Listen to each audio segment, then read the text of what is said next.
Good evening, folks. Thank you so much for being here. I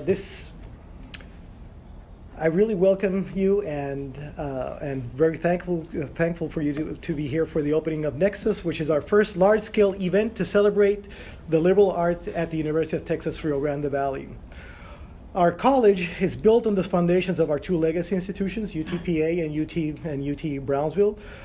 And as such, it brings in the strength of the humanities and the social sciences to forge students who are capable of understanding the complexities of our world, and above all, to understand that first, no single discipline has the answer to any problem of any importance.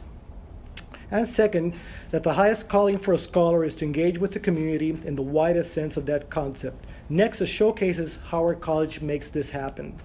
Tonight, in a fine example of the tradition of the liberal arts, we opened the exhibit titled Discovering Fort Brown. It epitomizes how the liberal arts are at the nexus of research, education, and community engagement. Faculty and staff associated with the Community Historical Archaeology Project with schools, or the CHAPS program, in conjunction with other faculty from the Departments of Communication and History, along with our colleagues and partners in the National Park Service, as well as the staff of the Special Collections of the UTRGV Library, work with undergraduate and graduate students researching and creating this exhibit, which is relevant to both historians and the community. In order to make the exhibit even more relevant, the UTRGV Translation and Interpretation Office translated all of its materials into Spanish to ensure that the whole community can enjoy it. The exhibit will now join the Palo Alto National Historic Park and the Rio Grande Valley Civil War Trail as yet another example of how our local history can stimulate inquiry and economic development through heritage tourism. I hope you will encourage your family, friends, neighbors, and local governmental representatives to visit this exhibit and consider how it might serve as a springboard to greater connections. Many people work very hard to make this possible, and we'll be inviting some of them up front to give us a few brief words. First of all, Dr. Sheila Dooley, who is faculty member of the Department of Writing and Language Studies, but also Associate Dean for Undergraduate Studies in the college.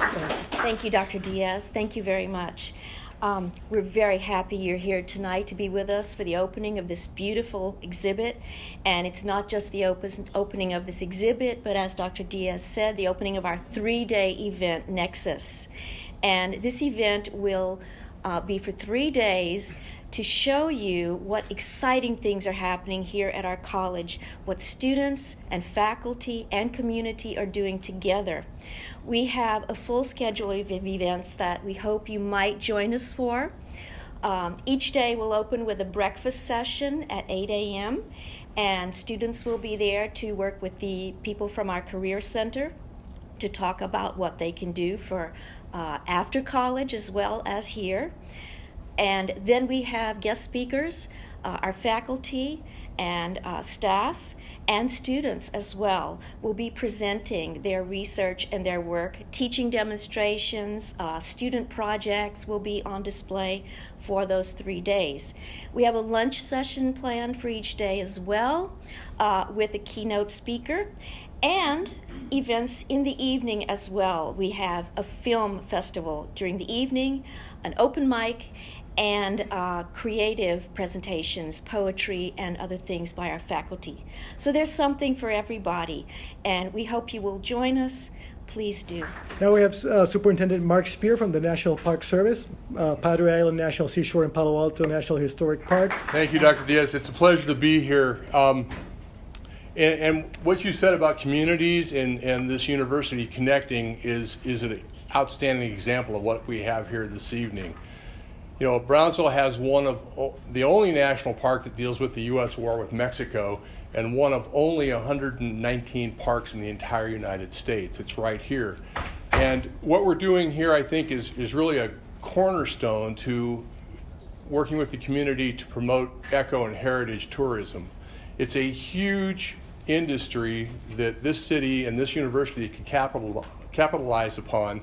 And I like to say there's no infrastructure involved. It's already here. The history's here. The city's here. The events took place here. All we have to do is promote them and package them.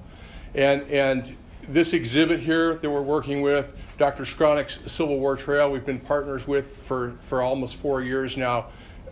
are emblematic of how communities up and down the Rio Grande Valley and the university can work together to really and truly build a heritage tourism industry in this area. So I'm just excited to be part of this, and I really want to congratulate you on your event here, and certainly this exhibit, which is really wonderful. Thank you. Then we have Sean Vicentainer, who is the head of the Special Collections and Archives at the UTRGV Library. Thank you very much, Dr. Diaz. Hi, everyone. Thank you very much for coming in tonight for the opening of Discovering Fort Brown. We're really thrilled to have you here. We're really thrilled that Palo Alto and CHAPS reached out to us about being able to host this exhibition as well.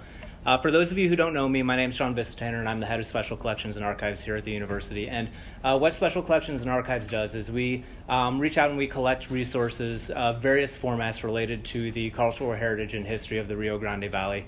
And we preserve them and make them accessible to researchers, and that includes our student body and our faculty and our staff. But it also includes the community, and it includes people from the press and people from far and near. So we have a large footprint, and we're always looking to expand that.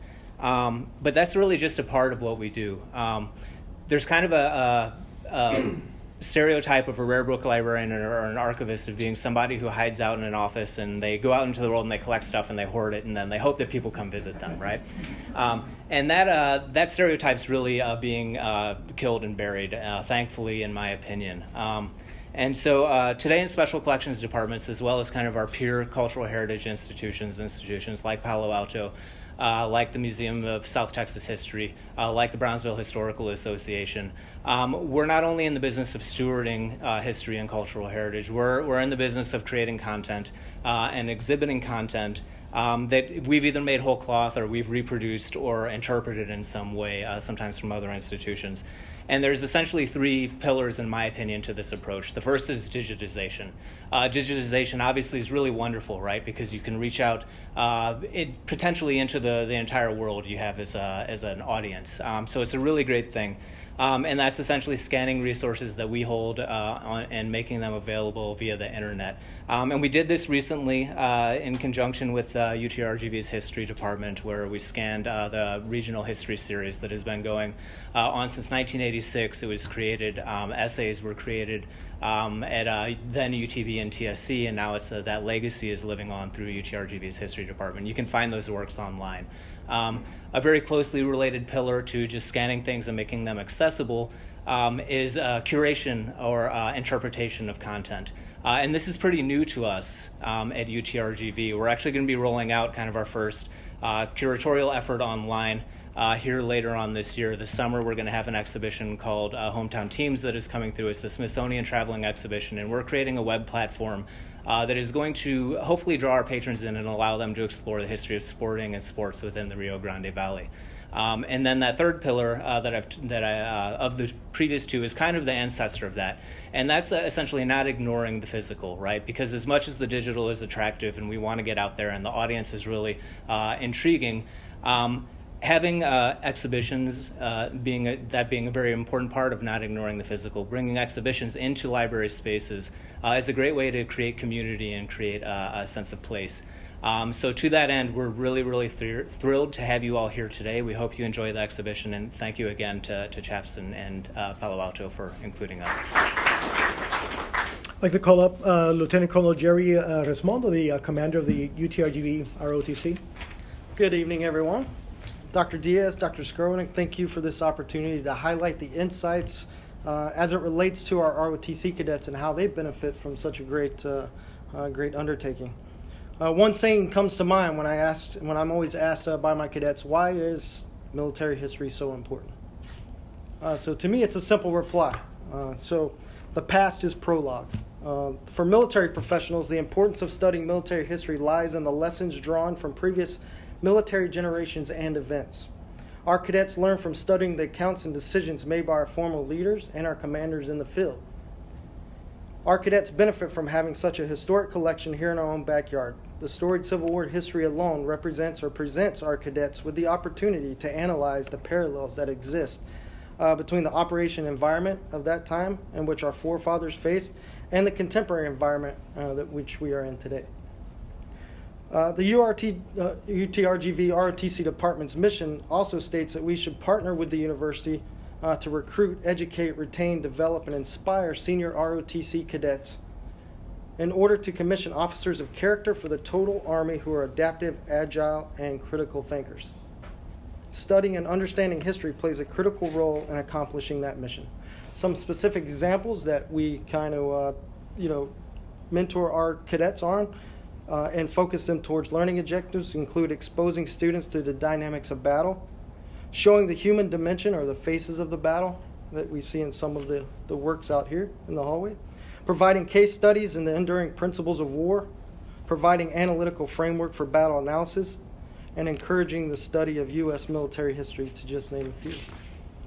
Again, we are excited and motivated to learn in order to train, educate, and inspire the future military leaders and to arm them with the ability to face uncertainty in an unpredictable and chaotic world so that they may one day successfully lead our nation's most greatest asset, and that is the American soldier.